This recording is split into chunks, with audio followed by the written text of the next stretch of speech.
Let me ask you something, and I need you to be completely honest with yourself right now. Is there someone in your life, someone you used to love, someone you used to run to without even thinking, and now, when they call, you feel absolutely nothing? Not anger, not sadness, nothing. Like someone reached inside you and turned the volume off on a feeling that used to be everything. Because here's what nobody is going to tell you today.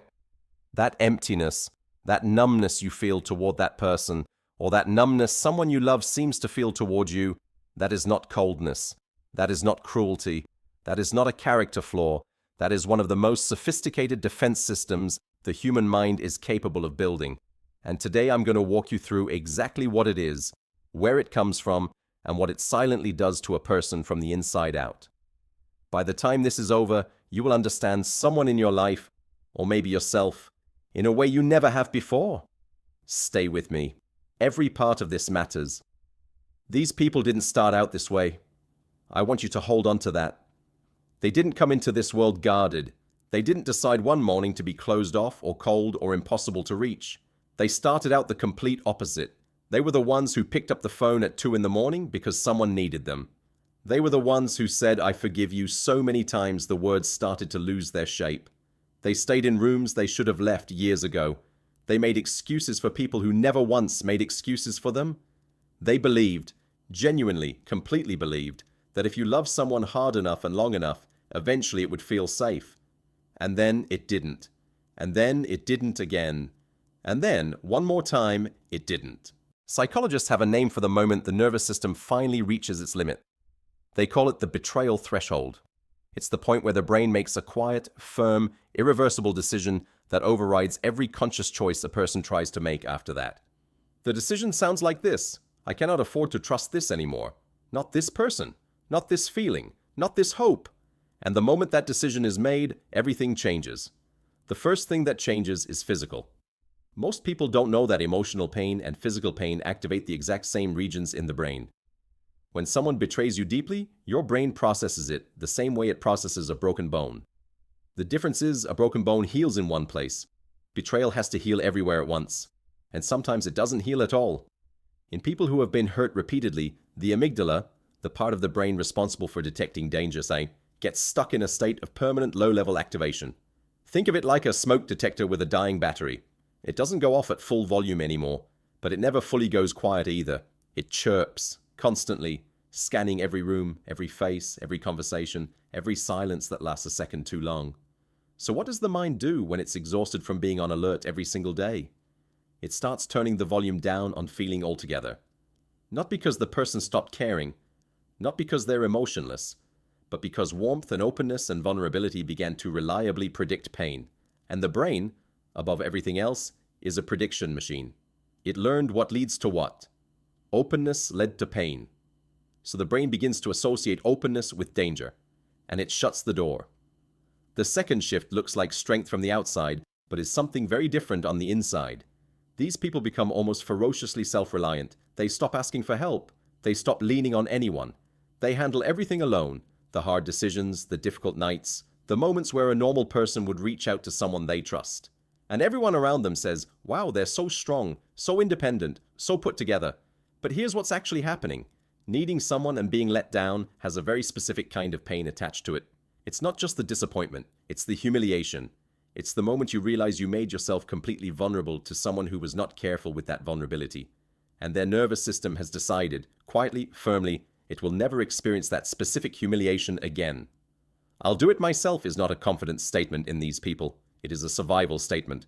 And there is a profound difference between those two things. The third shift is one that gets misread constantly, even by the people who are closest to them. Everyone says they have incredible instincts. They always know when something is wrong. They can read people like nobody else can, and that part is true. But it is not intuition, it is hypervigilance. Their brain, trained through years of repeated betrayal, has become extraordinarily sensitive to microsignals that the average person never even registers. A slight change in tone, a text that takes a few hours longer than usual, a promise that's slightly less specific than the last one, an expression that passes across someone's face in less than a second. For most people, those things are noise. For someone who has been hurt too many times, those are not noise. Those are data. Critical data their nervous system treats with complete seriousness. They see the lie 3 steps before it happens. They feel the distance before anyone else notices it starting. Not because they're psychic, because not seeing it once costs them everything. Now, I want to talk about something that most people will not say out loud, because this is where it gets genuinely dark. Some of these people, not all but some, after being hurt enough times, begin to do something with their pain that goes beyond protection. They begin to use it. They have studied suffering so closely from the inside that they have developed an almost clinical understanding of how it operates. They know exactly which words land hardest. They know which silence is louder than any sentence could ever be. They know how to make someone feel completely chosen, and then suddenly, without warning, coldly absent, because they know precisely what that feeling does to a person. They've felt it themselves. And somewhere along the way, control replaced connection as their primary need.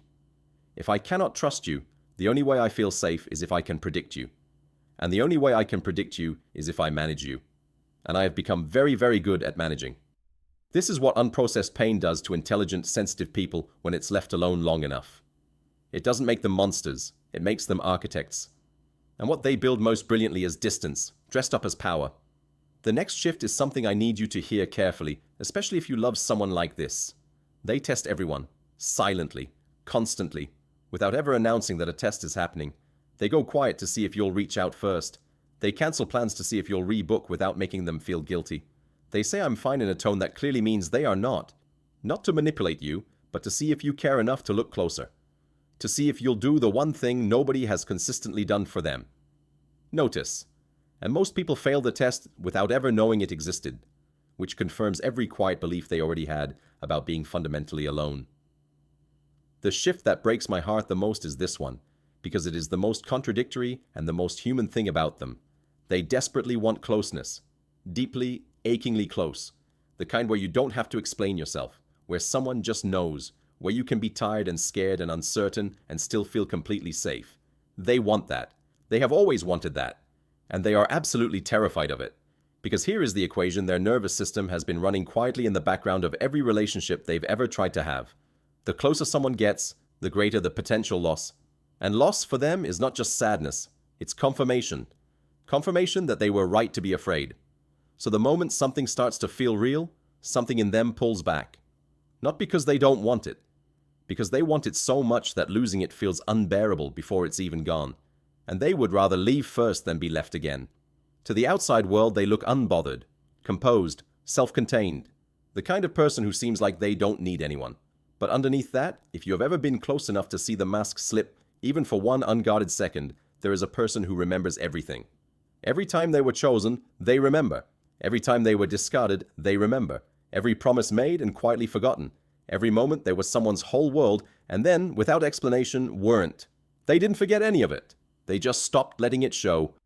Because the one thing the whole world gets backwards about these people is this. They didn't become cold. They became careful. And those two things are not the same. Here is the truth that 20 years of research keeps arriving at, no matter which direction the studies start from. A person who has stopped trusting is not asking you to fix them. They are not asking for perfect words or extraordinary patience or some special capacity for understanding.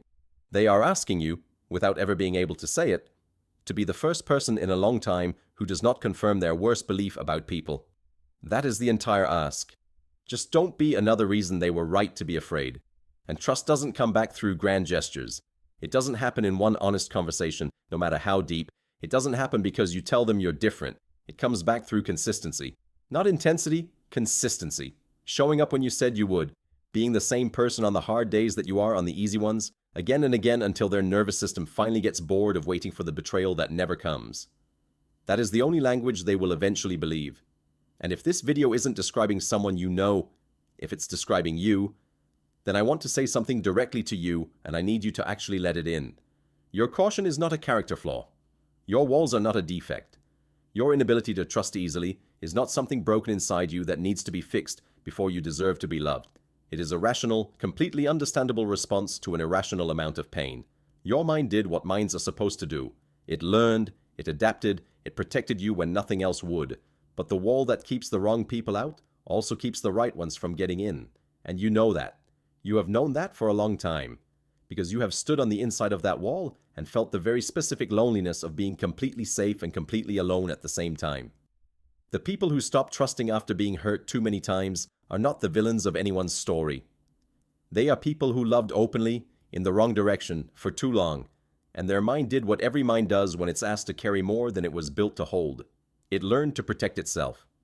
The question is never whether someone like this can trust again. They can. The question is whether they will ever meet someone patient enough, consistent enough, quietly reliable enough to make the risk feel worth taking one more time. Because behind every person who seems like they don't need anyone, there is a version of them that needed someone so completely, for so long, and just never found anyone willing to stay. The wall they built was never supposed to be permanent. It was supposed to last until someone worth letting in finally arrived. Maybe that someone is you,